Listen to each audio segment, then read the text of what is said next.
ए हमर भैया लगन गोर छू के प्रणाम करतनी। हमर भाई लगन आशीर्वाद दिया लगन। हमर भैया लगन हो तोनी के छोट बहिन आशीर्वाद भैया लोग से मांगई का, तोनी आशीर्वाद दिया।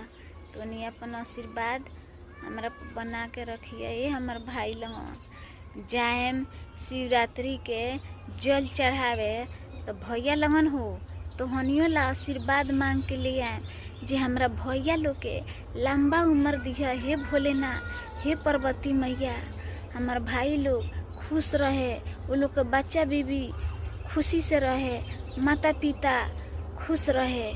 ये हमार भाई लगन हम तोहनी ला आशीर्वाद इहे मांग के आए पार्वती मैया से, भोला जी से। ये भैया लगन सपोर्ट हमरा बिटियावा के क दिया लगन। ये हमर भाई लगन, ये हमर भाई लगन प्रणाम करतनी। ये हमर भैया लगन गोर छू के गोर लागतनी। कोनो गलती भेल होई ओकरा ला माफ करिए लगन।